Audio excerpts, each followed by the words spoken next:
ऐसे ही अभी मैं अगली चीज़ बताऊंगा, लेकिन अभी मैंने पीछे आपको बताया, अगर z is equal to A plus B है और ए के मेजरमेंट में एरर डेल्टा ए है, बी के मेजरमेंट में एरर डेल्टा बी है, तो z के मेजरमेंट में error delta A plus delta B तक हो सकती है। यानी z की वैल्यू, जैसे पिछले एग्जाम्पल में था, z की वैल्यू मेजर्ड वैल्यू हमारी कितनी आई थी, 90-5 से लेकर 90+5 तक आ सकती है। यानी z की मेजर्ड वैल्यू मुझे a प्लस बी रिपोर्ट नहीं करनी है। a प्लस बी से कितनी कम हो सकती है, delta A plus delta B इतनी ज़्यादा भी हो सकती है। यहाँ पर डेल्टा ए की वैल्यू क्योंकि 2 थी और डेल्टा बी की वैल्यू पिछले एग्जाम्पल में 3 थी, तो delta A plus delta B की वैल्यू कितनी थी, 5 आई थी। तो z की मेजर्ड वैल्यू 90-5 से लेकर 90+5 तक, यानी 85 से लेकर 95 तक हो सकती है। यानी जो फिजिकल क्वांटिटी मेजर्ड हैं, ध्यान रखें, जब उनकी एरर्स हम कंबाइन करते हैं तो मैक्सिमम एरर्स कंबाइन होकर जिस फिजिकल क्वांटिटी को हम कैलकुलेट करते हैं उस कैलकुलेटेड फिजिकल क्वांटिटी में एरर डिटरमाइन होती है। एक एग्जांपल और लेते हैं, दूसरा, z से z is equal to a minus B.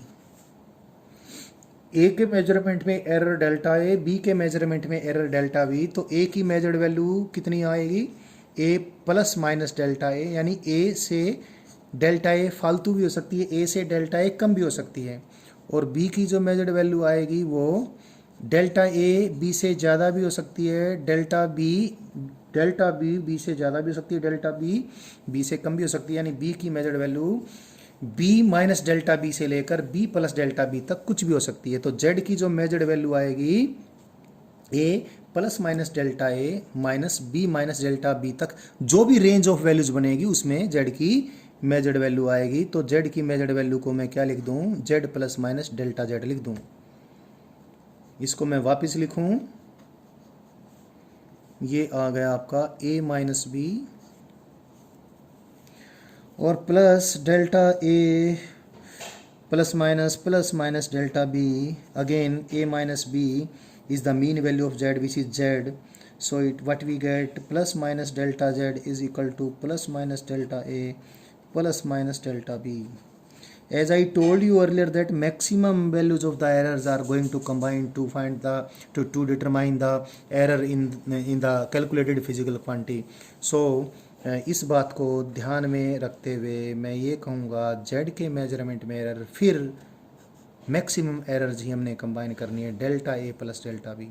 यानी जब z is equal to A plus B था तो भी z के मेजरमेंट में एरर कितनी थी, delta A plus delta B. और जब z a माइनस बी है तो भी z के मेजरमेंट में एरर कितनी है, delta A plus delta B. बच्चा यहाँ पर उल्टा कर देता है, बच्चा क्या सोचता है, z जब a प्लस बी है तो z के मेजरमेंट में एरर कितनी है, z के मेजरमेंट में एरर है delta A plus delta B. आसान है बच्चे के लिए, सोचना सोच लेता है, लेकिन बच्चा फिर उस आसानी को यहाँ भी अप्लाई कर देता है। जब z is equal to a minus B है तो बच्चा delta z delta a minus delta B लिख देता है। लेकिन ध्यान रहे, एरर्स की मैक्सिमम वैल्यू कंबाइन होती है। इस केस में भी डेल्टा जेड कितना होगा, delta A plus delta B होगा। मेरे ऐसा कहने से आप इतने अच्छे से समझे नहीं होंगे, इसलिए एक एग्जाम्पल लेता हूँ जिससे आपको ये बात बिल्कुल क्लियर हो जाए। एग्जाम्पल के लिए मैं फिर वैसा ही लूँगा। सपोज कोई फिजिकल क्वांटिटी ए जो है, ए की मीन वैल्यू तो है कितनी, सपोज मैं ये ले लेता हूँ 100, और b की मीन वैल्यू है suppose it is 50। So z की मीन वैल्यू, जिस मीन वैल्यू को तो एक्चुअल वैल्यू बोलते हैं, और z क्या है, z है a माइनस बी। तो z की मीन वैल्यू कितनी आ गई, 100 माइनस 50, तो z की मीन वैल्यू कितनी आ गई, z की मीन वैल्यू आ गई 50। ठीक है, अब A B with errors and B B with error. A के मेजरमेंट में एरर है, सपोज मैं कितना लूँ, सपोज मैं इसको 3 ले लेता हूँ, और बी के मेजरमेंट में एरर कितना है, सपोज इसके मेजरमेंट में एरर है 2 यूनिट्स का। ठीक है, तो अभी मैं कुछ मेजरमेंट्स के ट्रेंड लिखता हूँ और फिर आपको पता चलता है। सपोज मैं एक पहला ट्रेंड लिखता हूँ। देखो डेल्टा ए का मीनिंग 3 होने का मायना आपको मैं बता दिया, आपको इसका मायना ये है कि ए की वैल्यू 97 से लेकर 103 तक कुछ भी आ सकती है। ये नहीं कि या तो 97 ही आएगी या 103 ही आएगी। 97, 98, 99, 100, 101, 102, 103 तक। इसी प्रकार से बी के मेजरमेंट में एरर 2 का मायना है और बी की मीन वैल्यू 50 है, तो बी की वैल्यू 48 से लेकर 58 तक कुछ भी हो सकती है।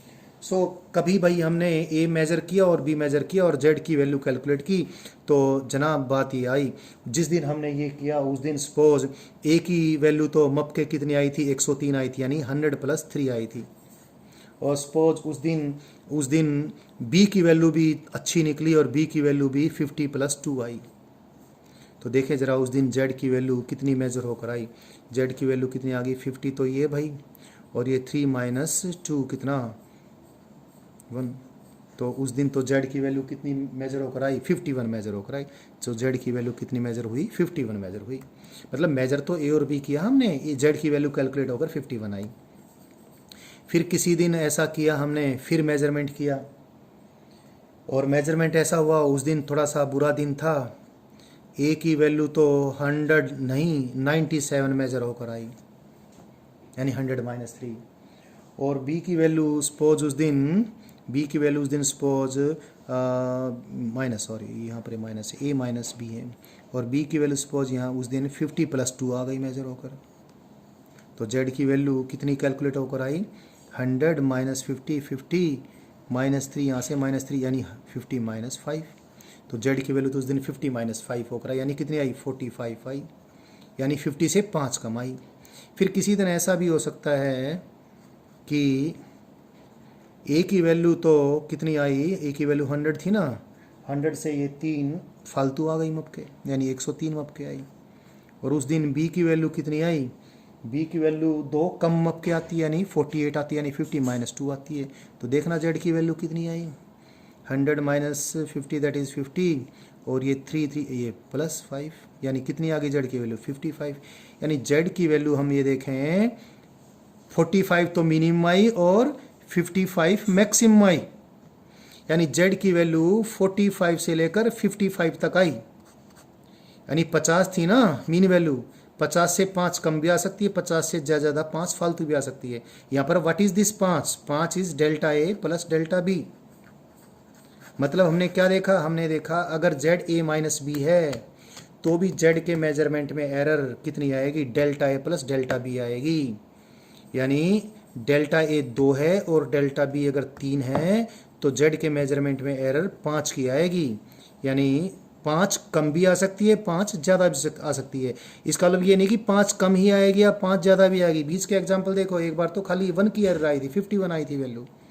तो इस प्रकार से हम ये समझ लें, अभी इस एग्जाम्पल से आपको ये क्लियर हो गया होगा कि अगर Z A plus minus B है, z can be sum of a and b, z can be difference of a and b, then the error in the measurement of z is error in the measurement of a plus error in the measurement of b.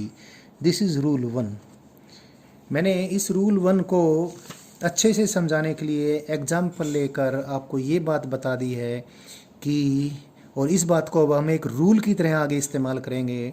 क्या, जब भी हम किसी physical quantity के measurement को calculate करते हैं, यानी उसको डायरेक्टली उसको मेज़र नहीं कर रहे, मेजरमेंट कुछ और फिज़िकल क्वांटिटीज़ का कर रहे हैं, और मेजरमेंट है तो एरर तो होगी ही।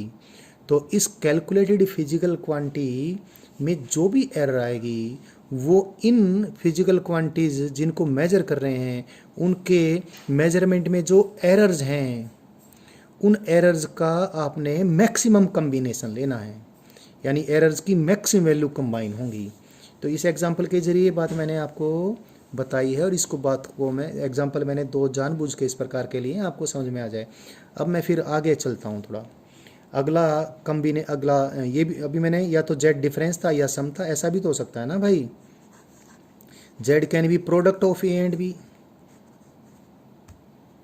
ए क्या है, ए की मीन वैल्यू, बी क्या है, बी की मीन वैल्यू, जेड क्या है, जेड की मीन वैल्यू जो ए और बी का प्रोडक्ट है, ए की मेजर्ड वैल्यू क्या है, A plus minus delta A, B की मेजर्ड वैल्यू क्या है, B plus minus delta B. इसको यूं कहूँ या ये कहूँ कि ए के मेजरमेंट में एरर डेल्टा ए है और बी के मेजरमेंट में एरर कितनी है, डेल्टा बी है। तो z की जो मेजर्ड वैल्यू आएगी, जिसको मैं z प्लस डेल्टा z कहूँगा, एक्चुअली मेजर्ड नहीं, कैलकुलेशन है, ये कहने के लिए मेजरमेंट ही कहेंगे, and that is a plus minus delta a multiplied by measured value of z is equal to measured value of a multiplied by measured value of b। So देखो इसमें मैं z कॉमन ले लेता हूँ, 1 plus minus delta z by z आ गया ये। इसमें मैंने a कॉमन लिया तो ये कितना आ गया, 1 plus minus delta a by a। इसमें मैंने b कॉमन ले लिया तो ये कितना आ गया, 1 plus minus delta b by b।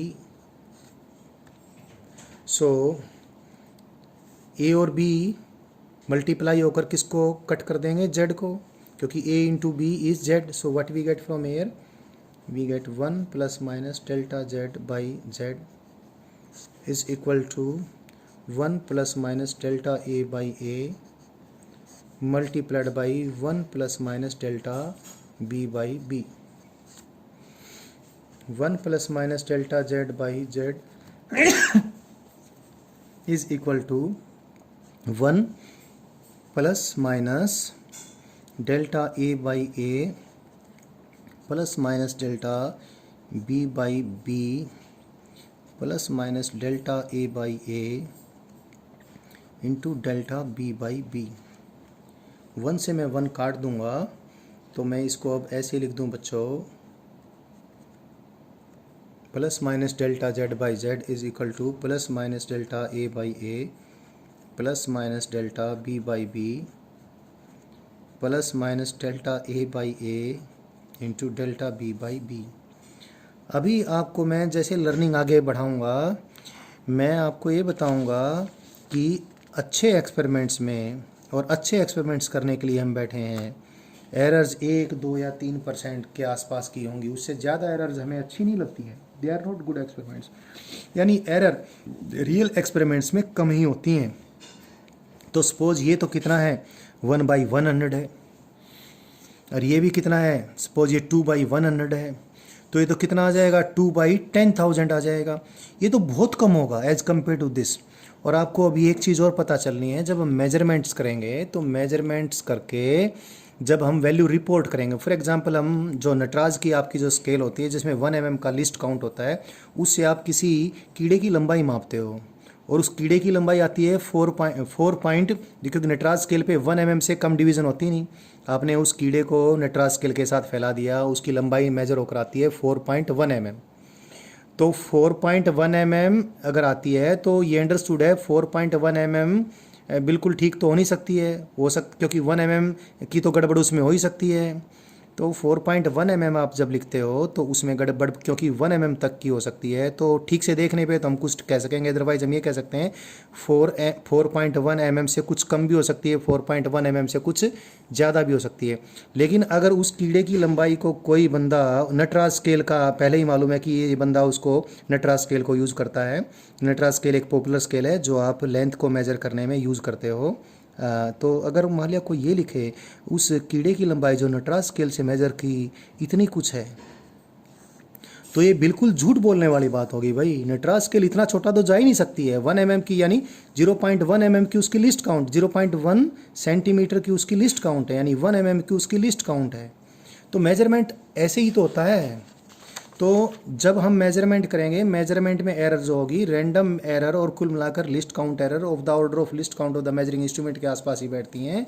तो ये जो चीज़ आएगी ये तो बहुत छोटी होगी, यानी जो हमारी मेजरिंग डिवाइसेस हैं, मेजरिंग स्केल्स हैं, इंस्ट्रूमेंट्स हैं, उसमें कहीं आसपास भी नहीं होगी। तो इसको तो छोड़ना ही बेहतर है। तो कुल मिलाकर हम क्या करेंगे, because this cannot be involve in the measuring instrument, उसकी लिस्ट काउंट में शामिल नहीं हो सकती है। तो हम क्या लिखें, हम ये लिखें delta Z by Z is equal to delta A by A plus delta B by B.